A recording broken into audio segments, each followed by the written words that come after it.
Inappropriate act for the Royal Variety performance. Let's play Who's Harry's Dad? Stephen Hawking unplugged.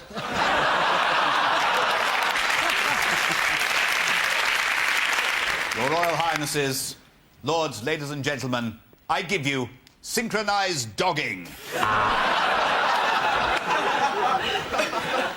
Ladies and gentlemen, the marching band of the Mujahideen!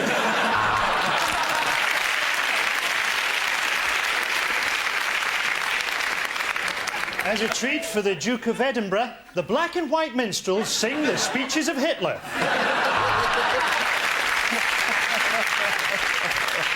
The George Michael motorcycling display team! At the end of that round, points go to Ian, John and Andy. Unlikely things to hear at the Royal Variety Show.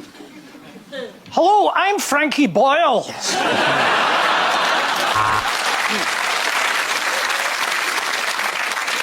Our next act, Mr. Memory, couldn't be with us this evening. He's in the Pizza Express in Woking. They asked me not to do any Prince Andrew jokes tonight, and I said, sure, no sweat.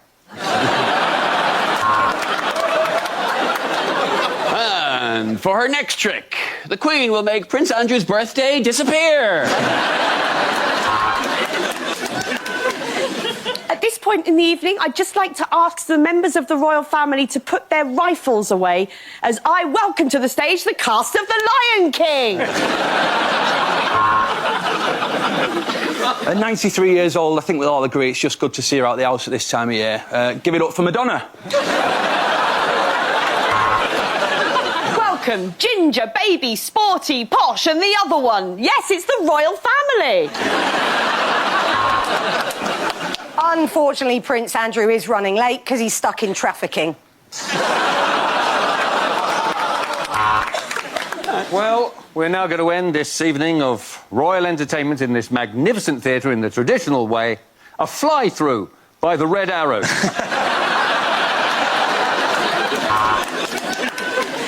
It's now my privilege to introduce the rock band R.E.M. I've got a photograph of me with them years ago. That's me in the corner.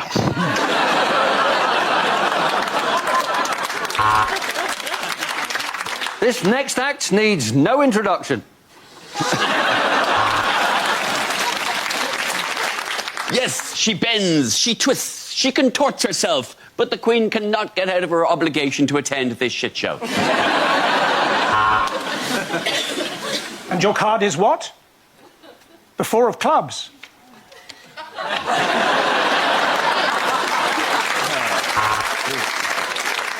I think you're going to enjoy this, Your Majesty. Our next act is a dog act. He uses corgis because they're exactly the right shape to fit in the cannon. Welcome to the stage, Britain's premier OAP breakdancing group, Hip Hop. No, Liz, why don't you shut the fuck up?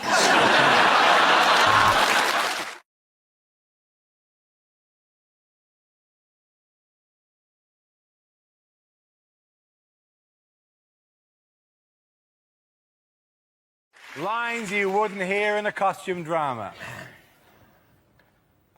Henry Tudor. But why did he chew her? The Zulus have us surrounded, sir. They're standing on the horizon waving their spears.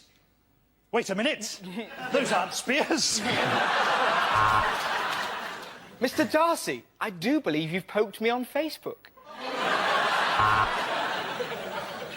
So, King Henry, I'm your fifth wife. Hang on, divorced, beheaded, died, divorced, but... oh, shit. And for the latest news from the big house, tune in to Pride and Prejudice Extra, starting now on BBC Three. I worked for the Duke of Wellington when he invented the Wellington boot, and the Earl of Sandwich when he invented the sandwich. But I suppose my happiest time was working for Lord Strap-on. Let me read the signal from the Victory. Are you paying too much for your car insurance? Ah, the Duke, my daughter has been itching to meet you. Chlamydia! The points at the end of that round go to Frankie, Hugh and Lucy.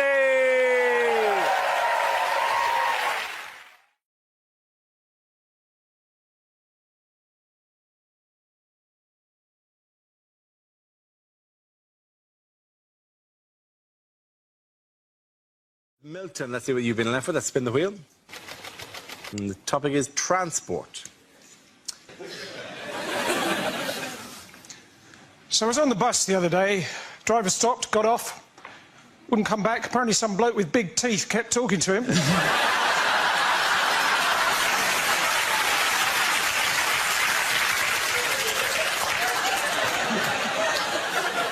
Before that, though, I overheard a mermaid on the bus. She said, "I like sitting on the beach, but my other half likes swimming."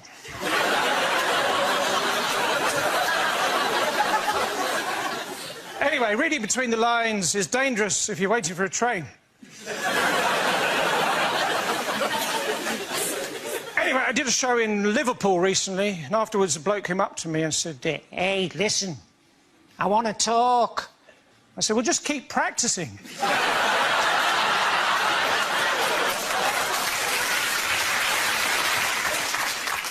Next month, I'm in Northern Ireland, County Down, 4, 3, 2... I don't need a relationship. I am a rock.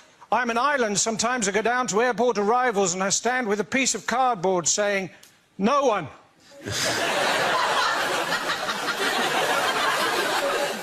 Well, I did that until I had to give a lift to a Mr. Noon.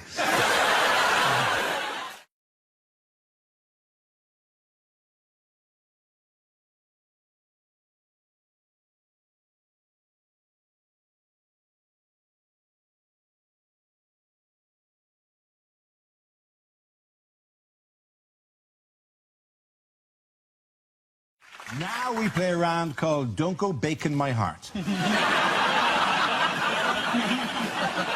This game involves Gary and James, so if you could make your way to the performance area, please. This round is a stand-up challenge. I launch the wheel of news, and wherever it chooses to stop, one of our performers will step forward and talk about that subject. OK, here we go. Let's spin the wheel. The first subject is leadership.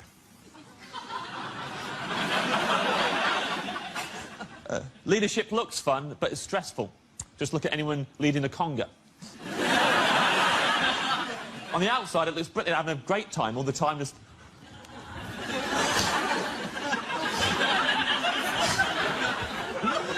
Yes, you bloody are. Yes, you bloody are, mate. In their heads, just going, I don't know where I'm going. I didn't plan a route. I never asked for any of this. God, I miss my family. Everyone's trapped in the conga. You think you can leave? You can't leave. Person at the back, maybe, they could let go and make a run for it.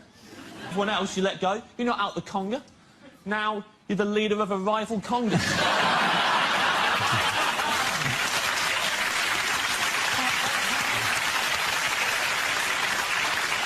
Now you've got turf wars to worry about.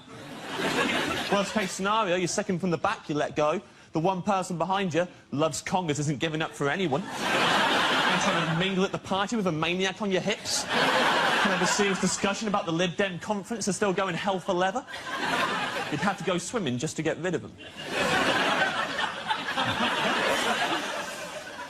Never going to lead a conga. Never going to lead a free cheers either. I don't know who these lunatics are. I don't know where you acquire that level of confidence. Just get up in a room full of people. Free cheers for Jackie! Hip hip! What if everyone goes, no? Not free cheers for Jackie, she's an unpleasant person. How about no cheers for Jackie? Hip hip, shut up.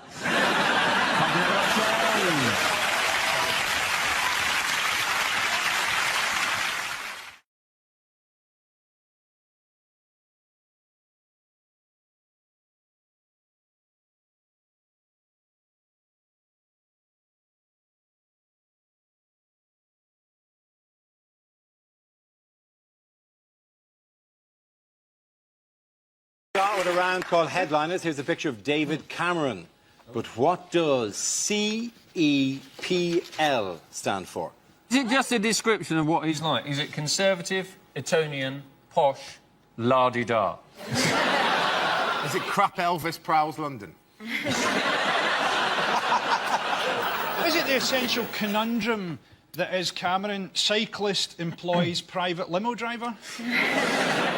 Is it Cameron employed in parking lot? Well, close. Mine's slightly more sinister. Mine was going to be, he started a new car wash and he's going, clean everything, Polish lad.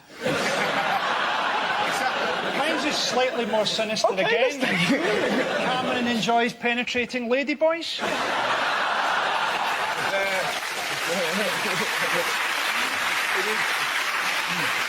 That is, you're right. Slightly more sinister than employing a Polish man to clean cars. Yeah. Is it Cameron 80% lizard? You put a mouse near him, straight away. So, would the tongue just come out there? Yes. Yeah.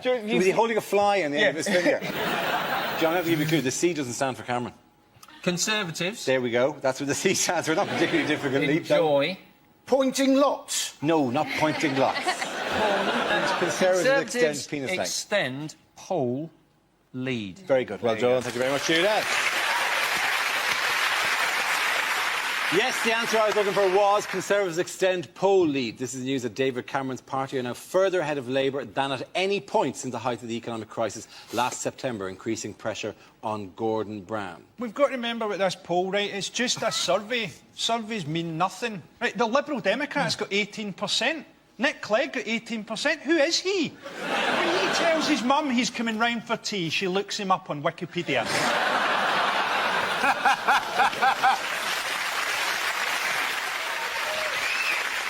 Now we play a round called Four Horsemen of the Amocalypse. This game involves Lucy, Greg, Andy and Russell, so if you could make your way to the performance area, please. This is where we test our performers' stand-up skills. We spin our news generator, it settles on a topic, and anyone can volunteer jokes about the chosen subject. The winners are the people I judge to produce the funniest stuff.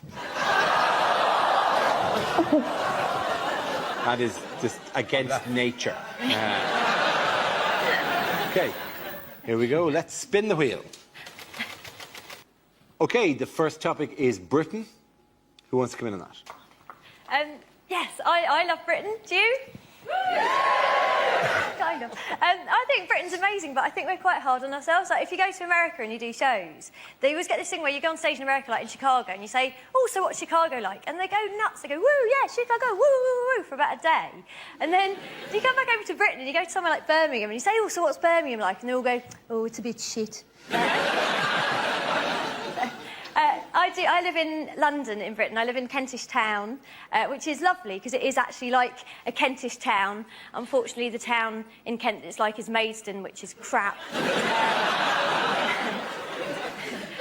North London's quite posh, though, because there's a hairdressers near us, which is called the Elysian Field Hairdressers. Oh, it's where heroic hair goes to die. Where I used to live in South London, the hairdresser was called We're Going to Cut You, Slag. Thank you very much, Mr. Porter. OK, let's spin the wheel again. The subject is sport. Who wants to come in on that? So, hey, Freddie Flintoff, how drunk would he have been on Monday night? That's all I've got on that one. We have got a great new British hope for our sport, though. Laura Robson, Britain's tennis, 15 years old, both her parents Australian. We don't mind immigration when they've got a bit of talent. We object to people sneaking into Britain on a rubber dinghy unless they can do it really bloody quickly. Thank you very much, Ali Parsons. OK, that leaves us with Greg and Russell. Let's spin the wheel. The next topic is education. Who wants to come in on that? Russell. I remember school being fun. I think my favourite moment ever in life, pretty much. There was a girl in our school called Lydia. She was trying to make her calculator work. She was repeatedly knocking it against a desk. And after about an hour, our teacher went, Lydia! How would you like it if I banged you against the desk?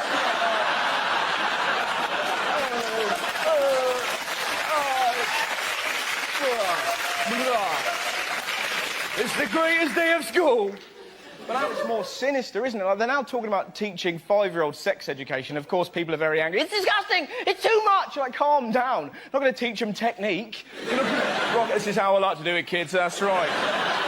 Kids aren't going to run home, put dolls around a toy car and go, look, Mum, they're dogging, they're dogging. It's going to be some poor teacher trying to talk to 5-year-olds about love. Can you imagine a harder job? Hello, children. I'm here to teach you about love. Good luck with that, mate. I'm off to lick that tree. Thank you very much. Russell. OK, Greg, let's see what topic you've been left with. Let's spin the wheel. And the topic is the human body. I have to tell you that being a tall man in this country is tedious, ladies and gentlemen. Tedious, because in small towns throughout the country, there are a series of jokes prepared by the locals on our behalf. I'll be walking innocently into a local pub or down the street, and I'll get several jokes. One of the jokes might be this. Just to give you an example of the level we're talking about. Another joke might be, what's the weather like up there?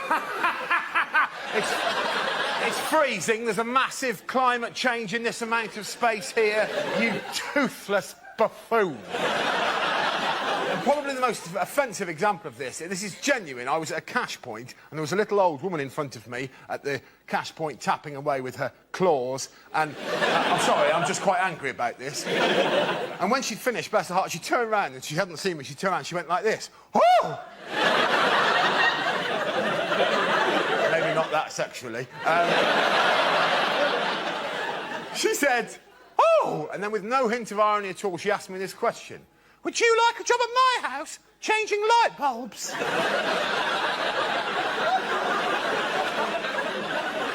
No. No, old woman. I have plans of my own. Now, get out of the way of the cash point. 20 minutes is long enough for you to have worked out that that's a Tesco club card. Thank you very much, Greg. At the end of that round, the points go to Greg and Lucy.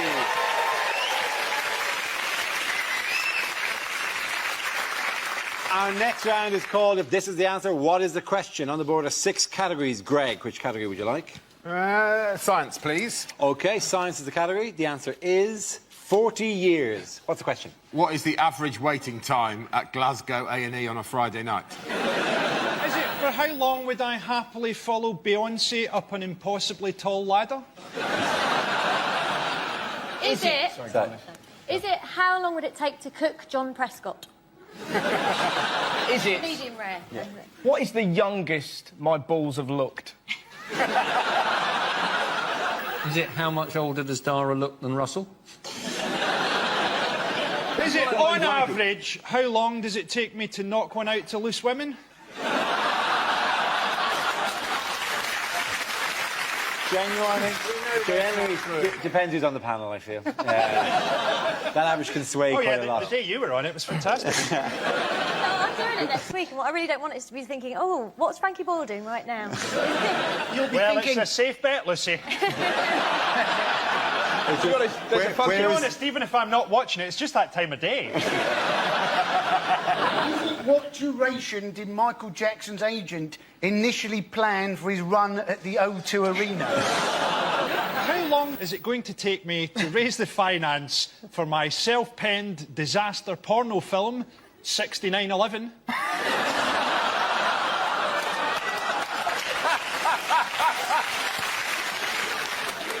It's about space. I know the answer, Hugh, please. I know the answer. Is it for how many years has Buzz Aldrin looked in the mirror and gone, it should have been me?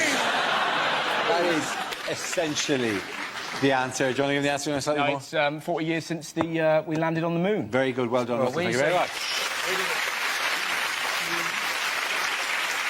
Yes, the question I was looking for was how long is it since man first set foot on the moon, as celebrated this week? It was on July the 21st, 1969, that Neil Armstrong and Buzz Aldrin set foot on the lunar surface, whilst the third member of the Apollo 11 crew, Michael Collins, waited in the spaceship. Collins later said he was sweating like a nervous bride.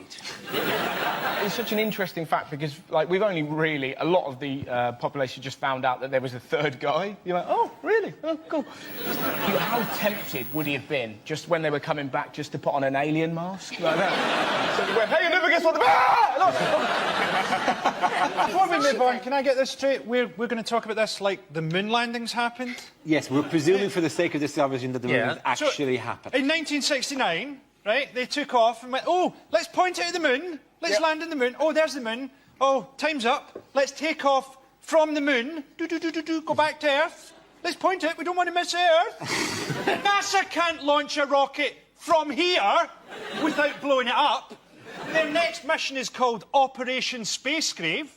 We, as a culture, do not have the ability to get to the moon. We don't have the ability to get a Saturday show right for Graham Norton. What else are we going to be talking about? We're going to be talking about Aslan's birthday, are we? Mrs. Tiggy Winkle having a wedding anniversary. It didn't fucking happen. It did happen. There was a faked moon landing, but you are confusing it with the one by Wallace and Gromit. Their current theory is that what they want to do is try and make a stopping off station on the moon so as they can get to Mars. And that sounds to me rather like a Ryanair flight, isn't it? Oh, yes, we're flying to Mars. We actually land on the moon and there'll be a bus service from there. Doesn't going to the moon and going to Mars seem a bit pointless now that we've invented Photoshop? Hey, there's a man on Mars and it's Bruce Lee. They've actually found that, though. They've got a little bit of Mars back, haven't they? And they've actually found that there is life on Mars in the form of bacteria. So now we know that if the Martians ever do land, all we've got to do, little bit at Sillet Bang, we're away. It'd be a very short film, though, wouldn't it? Yeah. War of the Worlds. And just Tom Cruise cleaning his kitchen. End of War of the Worlds. Now we come to our final quickfire round called Scenes We'd Like to See. This is for everyone, so if you can make your way to the performance area. I caught ideas for scenarios we'd love to see, and the performers come in with their suggestions. OK, here we go. The first subject is deleted lines from a fantasy film.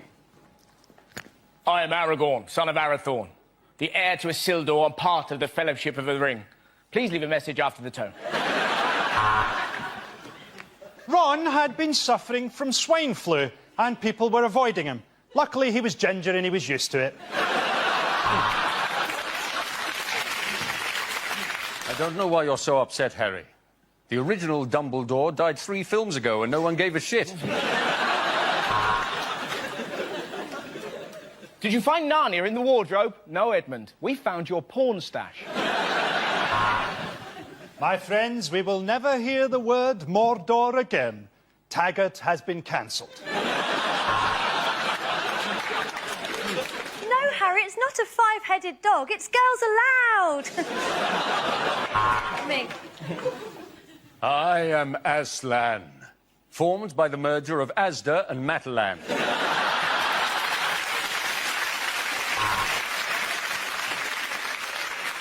We had only been there for a day, but to us it felt like 15 years. That's Birmingham. Did you honestly think I could be defeated by someone younger? I am Arlene Phillips!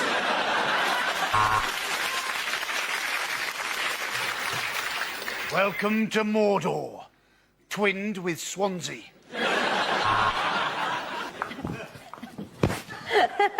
This will never work, Frodo.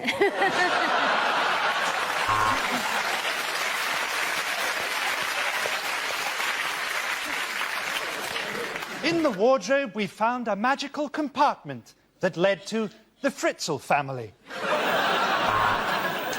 stole it from me, my precious! Oh, no, it's in my pocket. You all right, John? How's it going, all right? Yeah. How's the kids? All right? See you later.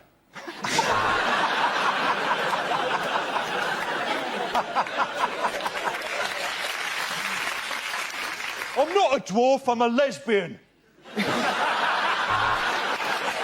next topic is things you don't want to hear from your flatmate. That's my milk in the fridge. I squeeze it out of my tits with a vice.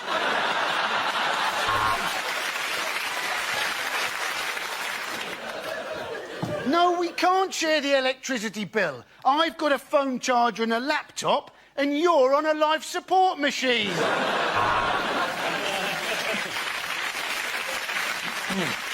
My last flat was just like Friends. Have you seen the one where Joey kills everybody? I love talking to you. With you, I can Be my real self.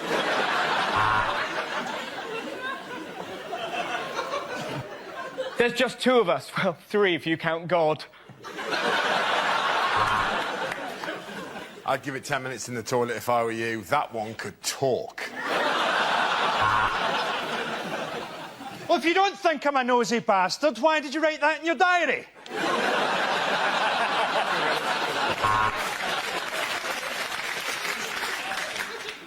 Oh, that's just a novelty shower gel in the shape of a webcam.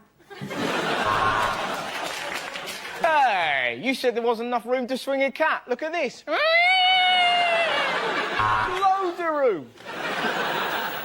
Oh, a Mr. G had called. He says it's time.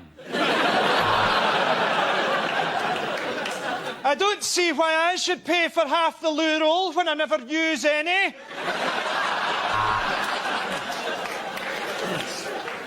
I'll tell you what, that Hoover is powerful.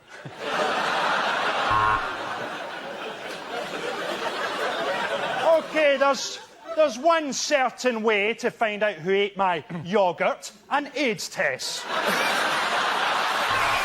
At the end of that round, the points go to Russell, Lucy and Andy.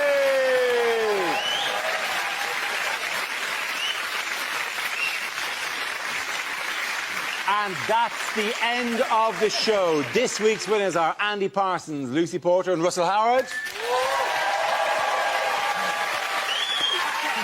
Commiserations to Frankie Boyle, Hugh James and Greg Davis.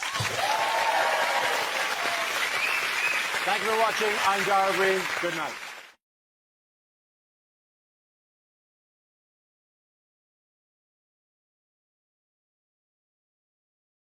This is where we test our performers' stand-up skills. We spin our news generator. It settles on a topic and anyone can volunteer jokes about the chosen subject. The winners are the people I judge to produce the funniest stuff. OK, here we go. Let's spin the wheel. First subject is sleep. Edbert. Does anyone here sleep with someone who snores? Yes. Well, I envy you, because I lie awake next to someone who snores. My wife snores terribly, and part of what keeps me awake is lying there going, how do you sleep through this? I can't sleep through it, I'm only next to it. The noise is inside your head. And how come you can sleep through that? But the sound of me making a sandwich in our kitchen, that wakes you up. There is no way me making a sandwich makes more noise than you're making right now. She snores so... She said the cutest thing to me one time, though. She says, do I not sound like a kitten purring? Bless. No. You sound like a cat drowning in porridge. If I'd a kitten made that noise, I'd put it down. Apparently she had her nose broken a couple of times when she was a kid. Didn't teach her, she still bleeds and snores. Thank you very much, Ed. OK, let's spin the wheel again. Subject is health. Andy Parsons. With flu jabs now, what they do, don't they, is they put a little bit of flu into you to help you combat the flu. I was thinking by that argument, surely you should be able to have the odd cake to help you fight obesity. Because let's face it, you can do too much exercise, can't you? You know, did you see Madonna's arms? They didn't look right, did they? It's like half human, half Terminator. Of course, that's the problem when you're always picking up small African children going, no, no, no. Thank you very much, Andy. OK, the leads are Russell and Jack. Let's spin the wheel. The next subject is television. Who wants to come into that? Jack. I get very frustrated with pretty much everything on television. I find adverts at the moment particularly annoying, like the banking adverts, because they're trying to portray bankers as being nice people. Like, they've got this one at the moment for, like, a mobile bank that travels around the country, and you walk in and there's your friendly local bank manager acting like a hairdresser, like, nattering away. You know, you walk up to the till, it's like, oh, how was your holiday? I went camping. Oh, why did you go camping? Because you lost all of my money! The only option I've got is just to not watch TV at all, because everything annoys me. And I've got quite a lot of people that pressure me into doing that as well. Like my dad, he's quite old-fashioned. He's always saying, you don't need to watch television. You should do other things, better things, more edifying things. Don't watch TV, Jack. You should read. Read the great novels. They're entertaining, they're educational. Even read the Bible. The Bible is engrossing. It's enthralling. The stories of Jesus, they're encapsulating, they're invigorating. I'm like, no, Dad. If I wanted to be entertained by 12 people sat round a table trying to impress some bearded Jewish know-it-all that thinks he's some kind of deity, I will watch The Apprentice. Thank you very much, Jack Whitehall. OK, Russell, let's see what you've been left with. Let's spin the wheel. And it's fitness. Could have been camel toes. Now, I was in the gym the other day. I was in a locker room, and a 5-year-old boy ran in and jumped into a locker. Now, sometimes you know you're just going to have an incident, right? You could hear him in there giggling, and you knew what he was going to do. He was going to jump out and scare his mates, because his mates appeared seconds later, like, where's Stephen gone? Where's Stephen? He was near a minute ago. This is most irregular. And he waited, not for his mates, but for 3 huge naked men. It was fantastic. They were kind of walking past, and this little kid leapt at those men like a cat with rabies. It was incredible, right? Just from nowhere, the noise they made, I've never heard a noise like it. They sounded like a tugboat getting molested. It was like,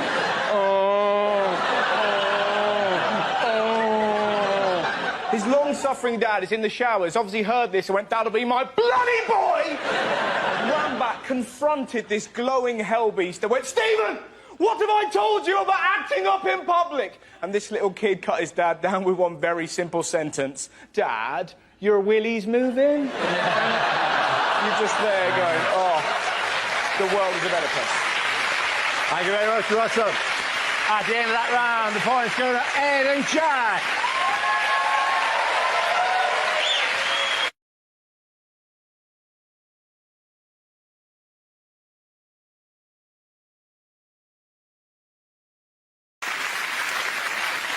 Our next round is called Headliners. Here's a picture of Centre Court at Wimbledon. But what does RBWF stand for? Is it really boring watch football? Regular bunch of white folk. Is it? Russin' bussin' winner Federer. Bussin' winning Federer. What's that then? What is that? Is that like I think that's from Scooby-Doo. As Captain Caveman commentating on... Is it replace balls with fruit? All right, let's move towards the correct answer if we can, please. Really? Both Williams's fellas? Is it simply rich bastards watch final? There's a picture of that, all right, yeah. Excellent. More tennis for the people. Yeah. Is it record-breaking Wimbledon final? It is record-breaking Wimbledon final. Thank you very much. You'll watch this week. Excited Do you know the most amazing thing about the final? Tim Henman commentating on the final. What does he know about it? To be honest, none of us were interested. As soon as Murray got knocked out, we weren't bothered. And it was hilarious how fickle we were. We were like, come on, Andy, do it for Britain. Game, set, match, Roddick. You Scottish bastard! Straight away. Andy Murray, I think, is, like we've got to admit, is a brilliant British #1. Yes. We're not taking anything away from him, but let's not forget the British #2 is actually Adrian Chiles. And the #3 is just the concept of disappointment. For many years, there wasn't a British #1. It just started at 2. Did you see the other British guys that got knocked out in the first round? Some of those guys turned up with snooker cues. I mean, you're right, Frankie, because I, in fact, had 2 weeks at the David Lloyd Tennis Centre, and I'm now Britain's number 6. It's not just Britain that's bad, though. What happened to the lesbians? They used to dominate Wimbledon. Where are they now? Yeah. Well, I really miss that smell of pipe smoke in the ladies' locker room. What I like about Andy Murray, right, is he's like beyond Scottish. He's like almost translucent. He's like a living porridge. Sometimes the sun would strike him in a certain way and he'd cast a rainbow against the scoreboards. No wonder people couldn't beat him. They couldn't see him. It must have been like playing Predator or something. If you watch Wimbledon, I loved it. It was really great because the cameramen this year were proper perverts. Yeah. Every time a point was played, they're like, right, let's have a look. She will do. Did you see there was one clip where this girl with massive tatty bojangles was literally jumping up and down? Yeah, I saw that. In slow motion going... And McEnroe actually said, God damn. Yeah. And it was literally the highlight. Not to be honest, I watched that in high def, and in 1080, that was phenomenal. They always cut to the beautiful wife or girlfriend in the box. They always do that. I wish... Now, looking back, I'd really tried at tennis and got to this level, and then I'd have gone out with the fattest pig I could have got and sat her up there. So they said, oh, Skinner playing really well, and there's his... Oh, my God. Looks like he's given her a few backhanders. We've been out to see at Batty Bojangles, or what are they called? What's Tatty Bojangles? But the thing is... The best thing about... You don't use that during love play, I hope. I'm talking about my girlfriend. It sounds like an imaginary friend a child would have who behaves inappropriately. Oh dear, Mr. Tatty Bojangles is here again. I'll never be able to get to sleep tonight. Who spilled the milk on the floor? Tatty Bojangles. Anyways, the other great thing about the cameramen is some of the replays were outstanding because for some reason Wimbledon seemed to employ the oldest ladies they could to be line judges. So these poor women haven't got a chance of getting the way out of these 137 miles per hour serves. There was one old woman, you could literally see it just go whack and smack her in the face, and they replayed it. Just see this poor lady go... and all the... Get work, love. Well, I've got Spalding on my face, and no! I love the screaming, you know, the screaming and the grunting. Actually, the neighbours asked me to keep it down. In the final, they cut to a shot of Woody Allen and Soon G sitting in the crowd. And I was trying to read his lips, and it looked like he was saying, no, don't buy an ice cream. That just makes me look like a... Don't buy an ice cream. And will you stop calling me Dad? Everybody was interested in when the roof closed, and I thought, that's not the exciting bit. The exciting bit is when the roof opens and the umpire's chair goes back and Thunderbird 1 takes off. Well, that was the thing, wasn't it? They said the roof would stop moments like Cliff Richard singing because it was raining. You think, that's a lot of expense to go to stop Cliff Richard singing. You can get a gun in Brixton for 60 quid. What I love about Wimbledon in general, it's the only sport that has its own fruit. You know, strawberries. Imagine doing that at Millwall. Lovely game. Guava? What is the grunting about? I'd like to see them doing it in, like, the snooker or something. Yeah.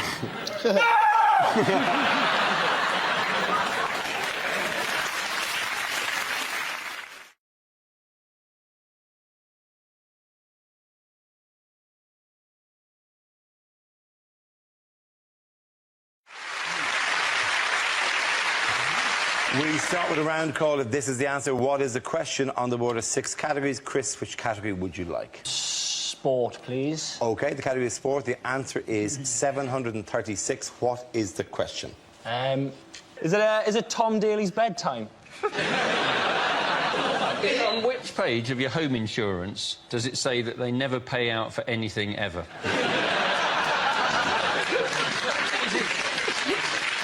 How many hours in a row has Claire Balding now been awake for? Is it the only item at his local takeaway that Eamon Holmes hasn't ordered? And that is spring water. Yeah. Is it... How many people have seen Keith Lemon the movie? Generous.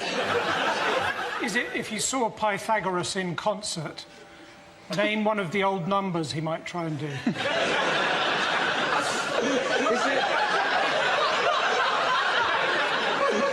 Is it how many Cocoa Pops does Rain Man have for breakfast? 736 Cocoa Pops. 736 Cocoa Pops. it the number of Americans aware of the Paralympics? Is it what would Emil Heskey's squad number be at Barcelona? Is it how many energy-saving light bulbs do you have to turn on before you can change an ordinary one? Is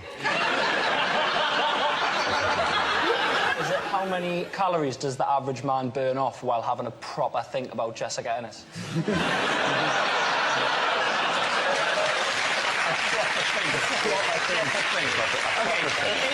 That's a new phrase, a proper think. There's nothing worse than when you get caught by your parents having a proper think, is there?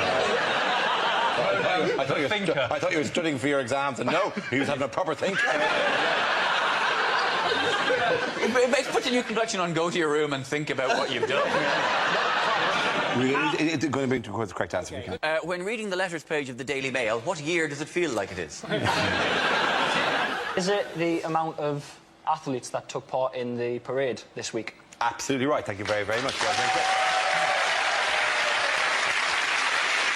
yes, the question I was looking for is how many Team GB athletes took part in the Olympic and Paralympic victory parade in London on Monday. According to the British Olympic Association, 736 athletes celebrated their record-breaking medal haul in front of over 1 million spectators. The victory parade was made up of 21 floats and featured a fly-past by the Red Arrows. Did you watch? What else can the Red Arrows do if they don't fly past?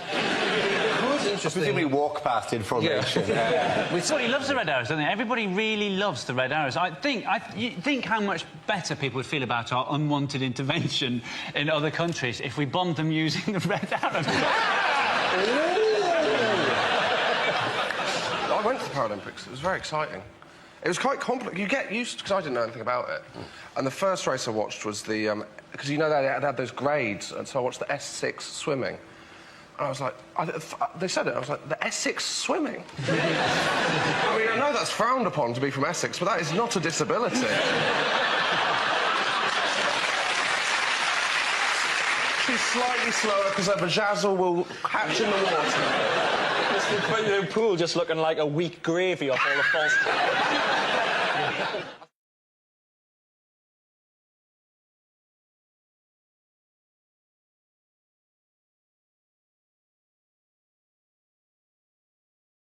Now we play a round called Four Horsemen of the Apocalypse. This game involves Lucy, Greg, Andy, Russell, so if you could make your way to the performance area, please. This is where we test our performers' stand-up skills. We spin our news generator, it settles on a topic, and anyone can volunteer jokes about the chosen subject. The winners are the people I judge to produce the funniest stuff. That is just against nature. OK, here we go. Let's spin the wheel. OK, the first topic is Britain. Who wants to come in on that? Yes, I love Britain. Do you? Kind of. I think Britain's amazing, but I think we're quite hard on ourselves. Like, if you go to America and you do shows, they always get this thing where you go on stage in America, like in Chicago, and you say, oh, so what's Chicago like? And they go nuts. They go, woo, yeah, Chicago, woo, woo, woo, for about a day. And then you come back over to Britain and you go to somewhere like Birmingham and you say, oh, so what's Birmingham like? And they all go, oh, it's a bit shit. I live in London, in Britain. I live in Kentish Town, which is lovely because it is actually like a Kentish town. Unfortunately, the town in Kent it's like is Maidstone, which is crap. North London's quite posh, though, because there's a hairdressers near us, which is called the Elysian Fields Hairdressers. Oh, it's where heroic hair goes to die. You know, where I used to live in South London, the hairdresser was called We're Going to Cut You, Slag. Thank you, Alex Porter. OK, let's spin the wheel again. The subject is sport. Who wants to come in on that? So, hey, Freddie Flintoff, how drunk would he have been on Monday night?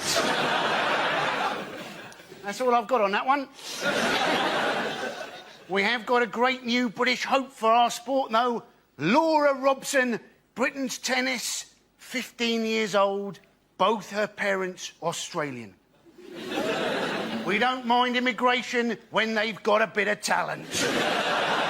We object to people sneaking into Britain on a rubber dinghy unless they can do it really bloody quick. Thank you very much, Andy Parsons. OK, that leaves us with Greg and Russell. Let's spin the wheel. The next topic is education. Who wants to come in on that? Russell. I remember school being fun. I think my favourite moment ever in life, pretty much. There was a girl in our school called Lydia. She was trying to make her calculator work. She was repeatedly knocking it against a desk. And after about an hour, our teacher went, "Lydia! How would you like it if I banged you against the desk?"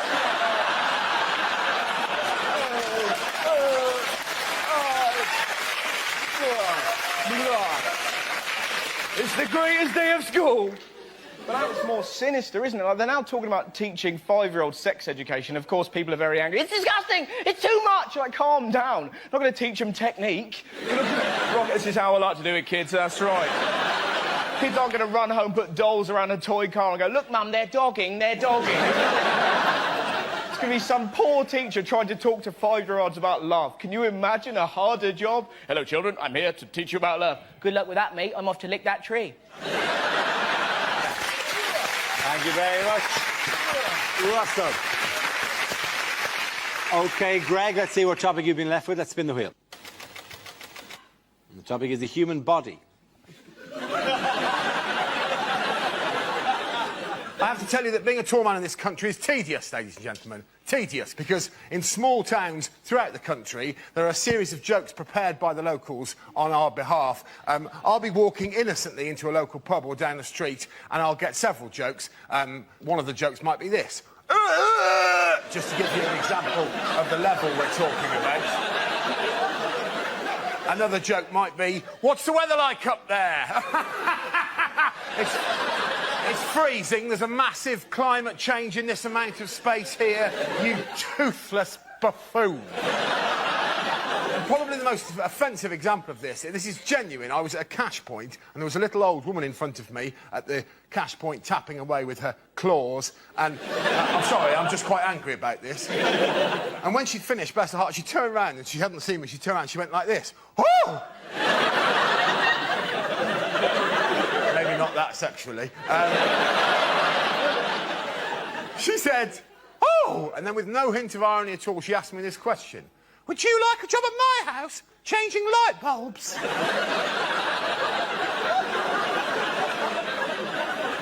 No. No, old woman. I have plans of my own. Now, get out of the way of the cash point. 20 minutes is long enough for you to have worked out that that's a Tesco club card. Thank you very much, Greg. At the end of that round, the points go to Greg and Lucy.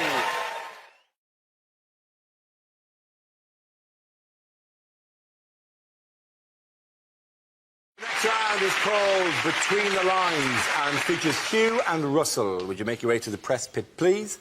Russell delivers a speech in the guise of a leading figure on the world stage, while Hugh translates what they really mean. This week, Russell is David Cameron. Of course I am. Ladies and gentlemen, I'm here to say that this coalition will be a partnership of equals. White, no sugar, please, Nick. I'm here to talk about real policies, not just popular slogans. These aren't just policies. These are meticulously crafted, organic, deficit-cutting policy. I'm afraid it's time for some unpleasant cuts. There is no way I'm having another child. The good news is we found oil just off the Falklands. The bad news is it's drifted there from the Gulf of Mexico.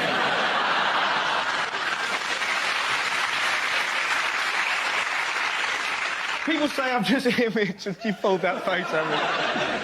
People say I'm just image and spin, but you can see statesmanship written all over my face.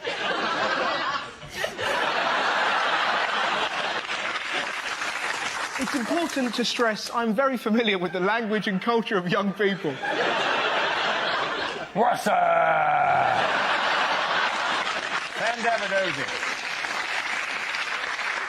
People say I can't relate to hoodies, but at school, I was a real tearaway.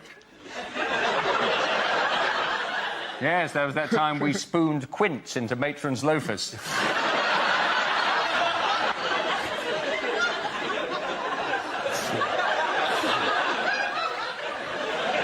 In fact, No, I'm not proud to say it. I was once a gang member. Yes, no one messed with the Eton choristers.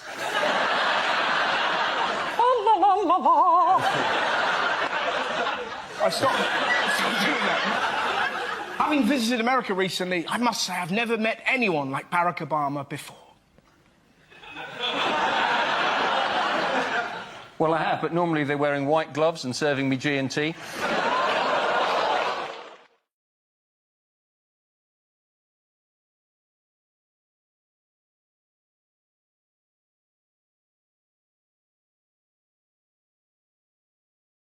Can we move on to the actual meeting itself, the Conservative Party conference? How has that gone? How have the Conservatives, in the light of all these scandals, won back the hearts and minds of the British public? Cameron wants to bring back the idea that you'll have your own doctor again. They want to extend GP hours and also have you don't just see annual GP, you'll have your own GP, which I like the idea of, because my surgery, you don't know which one you're going to see. And sometimes when you arrive, we've got one of those electronic arrive for your appointment things, rather than talk to a receptionist. They feel there's a more efficient way of spreading disease if you all have to touch a screen.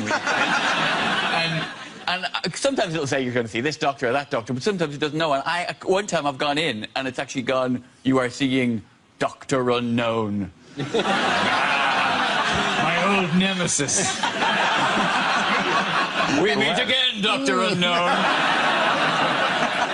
People are worried about kind of immigration and employment. People are defecting to UKIP. And so to counter that, there's amazing policy, which is that if a parent or something dies and he leaves a pension, they're going to reduce the tax that you have to pay after death. You kind of think, what, is that exciting in any sense? Yes. No. To rich people, that is enormously exciting. I don't understand it. What about zombies? OK. Zombies is a legal grey area. Do they have to pay it, or do they get a rebate? They don't get a rebate, but they only have to pay a lower rate of tax on when they draw down the lump sum that they had previously invested but not taken. Presuming they became a zombie after 75. Before 75, of course, they get the same series of monthly payments that I have leading up to the break.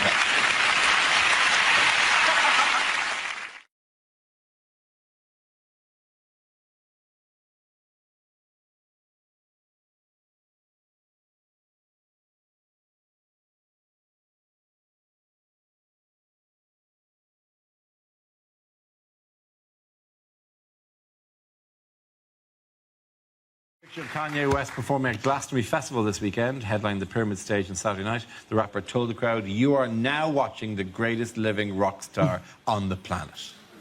To which the entire crowd went, "Oh my God, who's dead?" He wasn't the biggest rock star in Somerset. Yeah. Yeah, he wasn't the biggest rock star in that field at that time. Literally. Let alone the planet, yeah. He also described himself as the new Warhol, and I think we misheard him a bit there.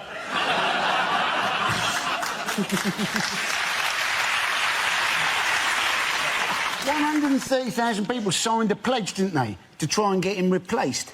And there was a moment, wasn't there, when that crane hoisted him above the crowd that I actually thought they'd achieved their aim for a moment. On the coverage of this, I was kind of on the social media coverage. There was one bloke who said the only way he got through his set, this bloke's set, was when he realised that Kanye West is an anagram of Sweaty Ken. I bumped into Rob at Glastonbury. He was so excited about being there. You should have seen his little face. So, I agreed to do Glastonbury because it said you're on at 12:50. What I didn't read was AM. I was expecting a nice little midday gig, and I was there for 12 hours before I was on. And if you do a poo there, you have to... The toilets, basically the toilets is scaffold over wheelie bins, and there's a hole over each wheelie bin. You have to take a cup of mud with you. There's bags of mud, and then you do a poo, and you have to pour your mud over your poo. I feel like a cat. Are you telling me that your cat can hold a cup?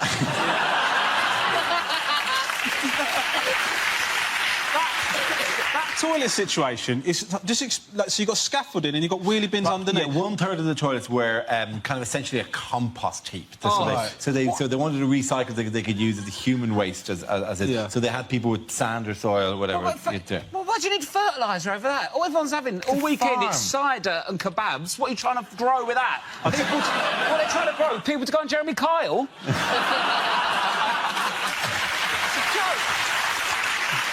My mum had a house in Sri Lanka, and she had one of those toilets that just goes straight... The poops go straight into the ground, and that she had mango trees behind the toilet. The mangoes were absolutely enormous. I've never seen... They were much bigger behind the toilet than they were anywhere else in that whole bit. But my mum didn't allow us to eat them because she said they're poor mangoes. Like, no, we weren't... My God, if you package them up in Waitrose, middle-class people were snubbing.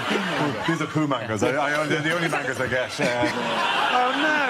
I ordered from Ocado. They've substituted my poo mangoes for shitty beans. That's not fair. Every time I have a mango, I think of your mum having a poo. Poo mango. It's your fault. Hold on a second, mate. Hold on a second. I said I took a poo, and now you've made the leap, just brought my mum into the situation. She has shits now and again. My mum has never shit in her life, man. How dare you talk like that about my mother? My mum's ruined mangoes, my dad's ruined baths. Between us, we're still in this country. Oh, I think we've just scraped off a layer there. Is that a story from your childhood? What's going on? A couple of weeks ago from the I see. Oh, right. Don't watch myself. No, I know.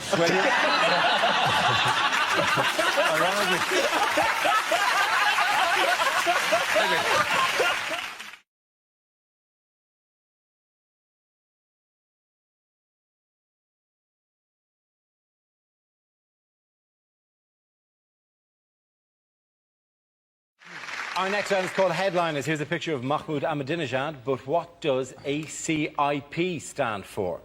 Is it Abdul's Carpets, Irresistible Prices? Is it another celebrity introduces perfume? What would be... sorry, stench of desert? Stench of atomic cloud. And has he forgotten that he comes from an Islamic country and he's going, Happy Christmas, I'm pissed. Is it a Columbo impersonator performs? Am I torturing you? I'm sorry. Am I torturing you? I'm sorry. This is just going to take 5 fingers. I'm sorry. Mrs. Columbo loved your bombing. Mrs. Columbo actually voted for you. Is it aliens capture Iranian president and he's there going, phone home?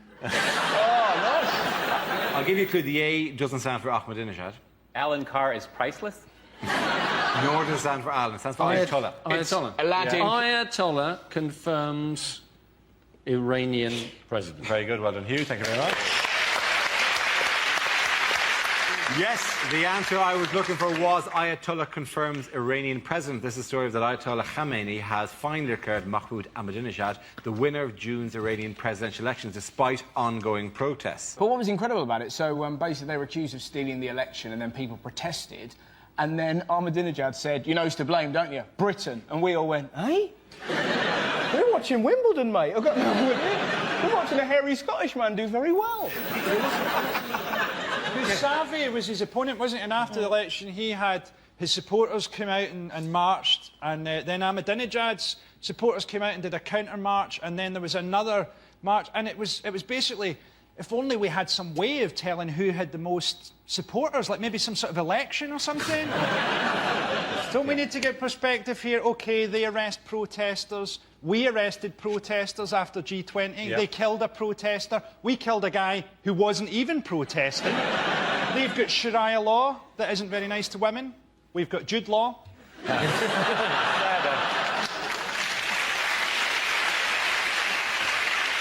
How did you come to the attention of a lot of people over here? Twitter. They use Twitter. We use It was Twitter a and beautiful, Facebook. it was a beautiful story about that when Ahmadinejad. It's not a name that you can't pronounce, but it's a name that you have to think about just before you pronounce. Yes. He probably thinks that everybody's just incredibly dramatic. Hello, President Ahmadinejad. Why is everybody so arch in Iran? I don't know, President Ahmadinejad. What was amazing about the Twitter story was that because they're so scared of protesting, that the way they were going to protest when Ahmadinejad was going to be on TV, they were going to put on every household appliance so that they could try and cause a blackout to get him off telly. Isn't that beautiful? He's on, put on the kettle, plug in the Hoover. You're there sat there with your Tetleys going, I'm part of a revolution. Yeah. All Twitter was all obviously on one side until Ahmadinejad himself went on Twitter and he tweeted, "Hey everybody, some crazy stories about the election. Basavi got pwned. Mega lols." And all these about like this is the endorsement. For God, I'm sorry. This is a sense of scale. This is a country that aspires towards nuclear weaponry. This is their presidential endorsement. That's a raffle at a school hall, right? I actually played that club, and it's very distracting with those three guys behind it. He also doesn't seem to have any feet. Where have his feet gone?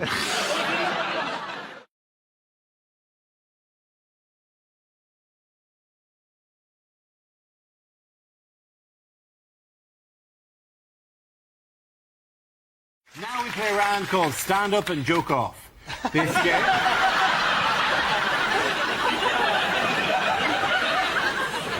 This game involves Mark, Andy, Frankie and Russell. So if you could make your way to the performance area, please. This is a stand-up challenge. Our random news generator contains a bank of topics. We spin the wheel and when it stops, anyone can step forward and try to make us laugh about the subject it's landed on. The winner is the team. I judge who produced the funniest material. OK, here we go. Let's spin the wheel. The first topic is airport security. Who wants to come in that? Mark. Hey, I find it very stressful, the amount of security at the airport these days. All these announcements, ladies and gentlemen, at this time of maximum security, at this time of height... What do they mean, at this time of maximum? When's it going to stop? Ladies and gentlemen, I think they've gone. If you see a mysterious package, shake it! I tell you what I really hate, though, airports, those metal detectors you have to walk through. I went on holiday, well, in fact, I'll tell you, I went to Hong Kong, and I always set the metal detector off. Beep every time. Beep, beep, beep. So this time, walk through it, nothing, no beeping. I was so relieved. I went, yes! Which doesn't help. If anything, that weakened my position slightly. Well done, Mark Watson. OK, let's spin the wheel again. The subject is leisure. Who wants to come in on that? Russell. I don't quite know how that signifies leisure. How has that old man got her? That's a joke. Anyways, we've got more disposable income now than ever, right? And this is quite an old story, but my mum recently bought a hot tub. Now, I don't know if anyone else... It's quite exciting when your mum gets hot. She put it at the bottom of the garden, you get quite giddy. And then you're in it, and then you realise you're actually just outside having a bath with your mum. You've got no recollection of how to behave, right? And I've got a slightly lazy eye, so my mum's like, are you looking at my thighs? No! It gets freakier. My dad jumped in, my brother jumped in, my sister jumped in, and two of our family dogs leapt into the pool, right? So we're all on the edge, like really British, terrified, we're all naked. Dogs are just going around like that. Having the time of their life, right? And my mum just chose this moment to embarrass us, just looked up and went, hey, guess what? Well, she wasn't doing a dog impression, that would have been weird, right? She went, guess what everyone in this hot tub's got in common? I don't know, Mum, what? That's a dog hitting me, right? My mum looked up and went, everybody in this hot tub has sucked my tits.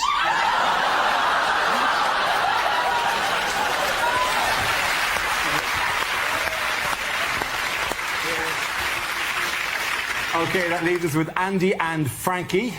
The next topic is... It's Britishness. Who wants to come in? Mr. Parsons. The photos. Yes. Britishness.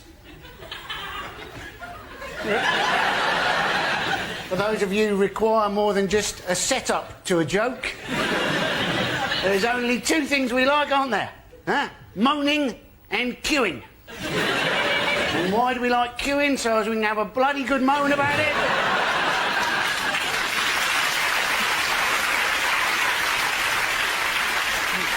How long the queue is, how slowly it's moving, and how those rude foreigners have pushed in front of us because they don't have any decent concept of what a good bloody queue looks like. There you go, Andy Parsons. OK, Frankie, let's see what you've been left with. It's science. Scientists have just built the world's biggest ever super collider, and they're doing an experiment to find out what makes up protons. I hope that if the experiment's successful, the whole of our reality will dissolve and a big sign will come up that says, Level 2.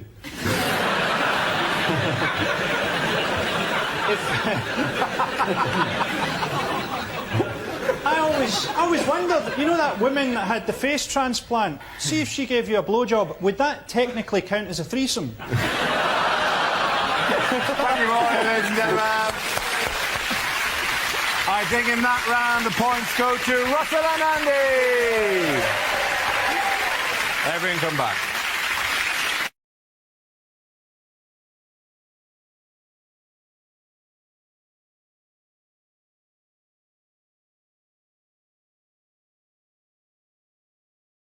Our next round is called If This Is the Answer, What is the Question? On the board are 6 categories. Adam, which category would you like? The economy, please, Dara. The economy is the category. The answer is 691 million. What is the question? My first thought was, how many people worldwide will watch Boris Johnson pick up the Olympic torch and think, ooh, David Bowie's let himself go? Is it how much is a Kit Kat in Zimbabwe?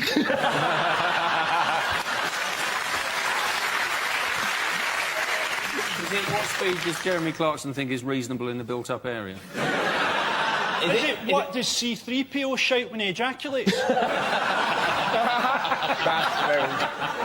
it how many shitty political cartoons with bears with the word Russia written on them printed in the last week? Is it at what age did God have his midlife crisis? Oh, the son's left home. Is it how many lies has the average grandad told? Oi, if you're watching, you didn't kill a bear. What would the $6 million man cost now? What does Kerry Katona claim in child benefit?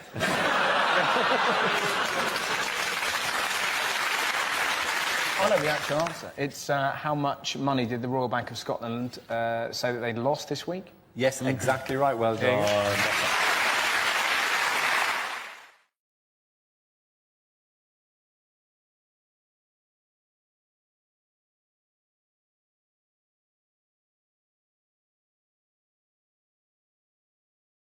We start with a round called If This Is the Answer, What is the Question? On the board are 6 categories. Zoe, which category would you like?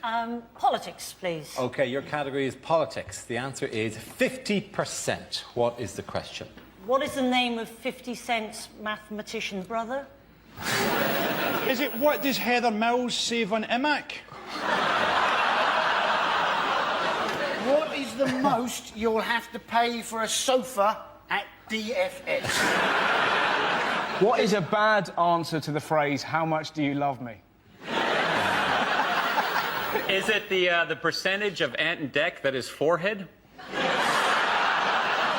Is it you're a 19-year-old Glaswegian male, how much of your life is left?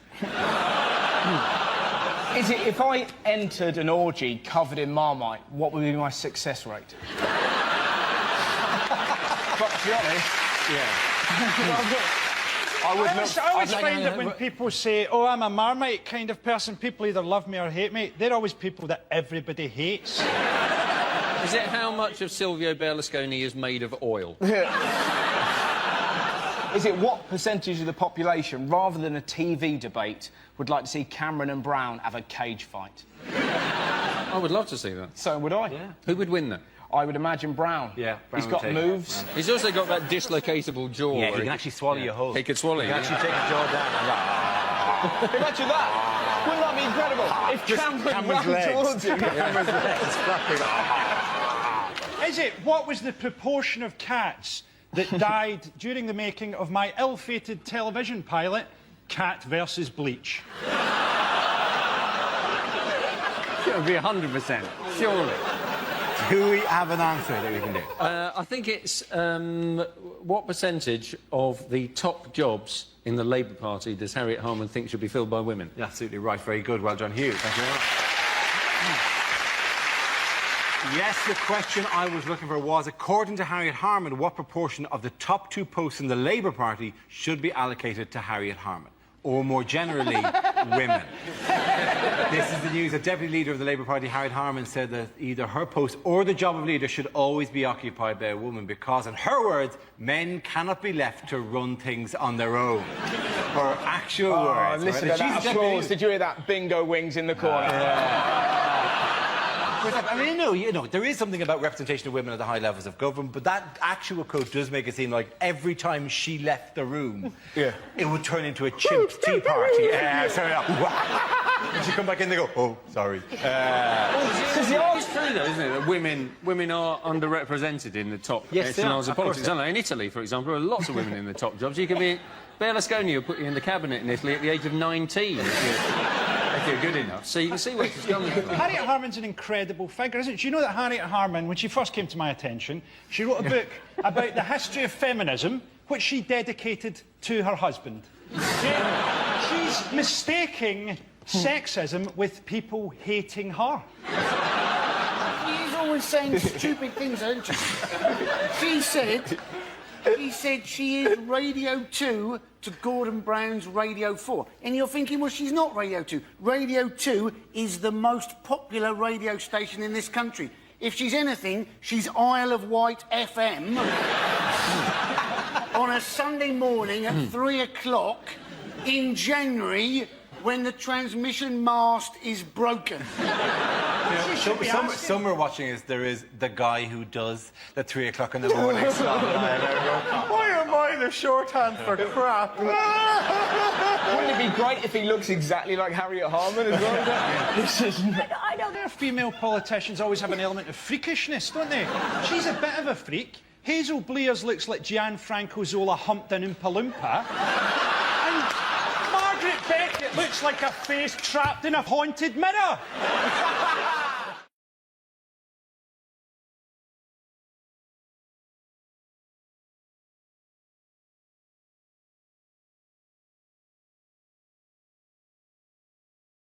Now we play a round called Mock the 9 o'clock news. This game involves Zoe, Stuart, Andy and Russell, so if you could make your way to the performance area, please. This is where we test our performers' stand-up skills. We spin our news generator, it settles on a topic, and anyone can volunteer jokes about the chosen subject. The winners are the people I judge to produce the funniest stuff. OK, here we go. Let's spin the wheel. The first subject is finance. Can I have a volunteer to talk about that? Andy. British Airways, their answer to the credit crunch, they've asked their employees, can you come into work for nothing for a month or take a month off unpaid?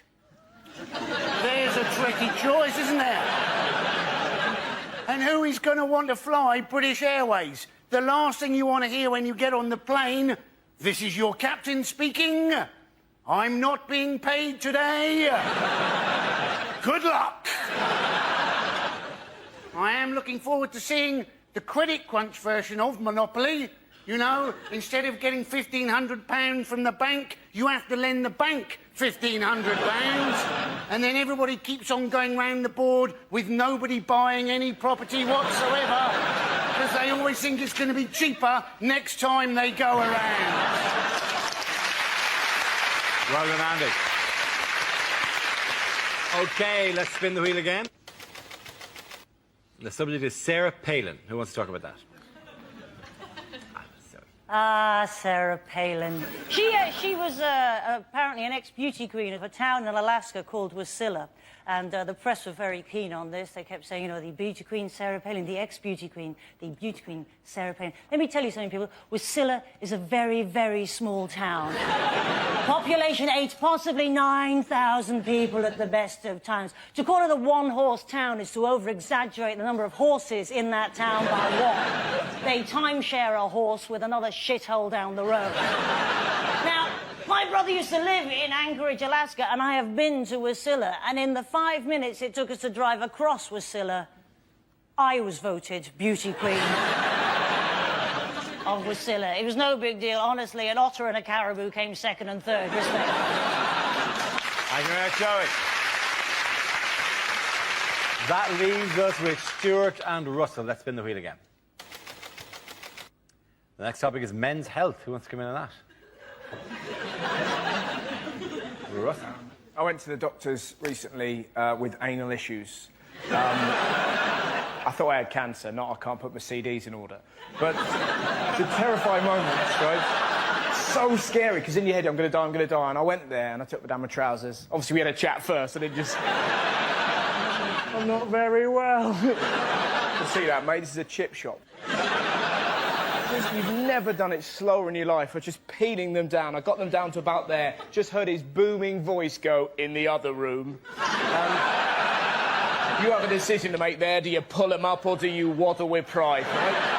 You waddle, that's what you do. When you waddle, you can't help but giggle. The last thing you need is to be giggling before a man's going to pop his finger in your Richard, because now you're a wiggling target, right?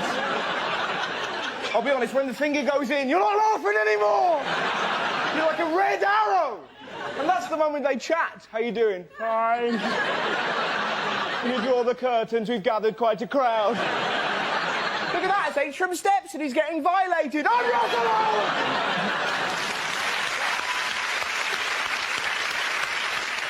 OK, Stuart, let's see what you've been left with. Let's spin the wheel. And the topic is school. You are looking at a very proud Canadian who's very proud of the education system in Canada. No, I was horrible in school. I failed math so many times I can't even count. I preferred French over chemistry because the chemistry teacher and I just didn't have any, rapport. One teacher said I'd be a better student if I spent less time flirting. I immediately jumped off his lap. One teacher used to always say I wasn't very observant, but you know what? That was his or her opinion.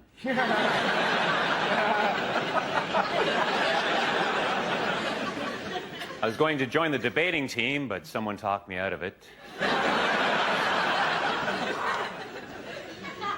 In high school, I was voted most likely to reminisce.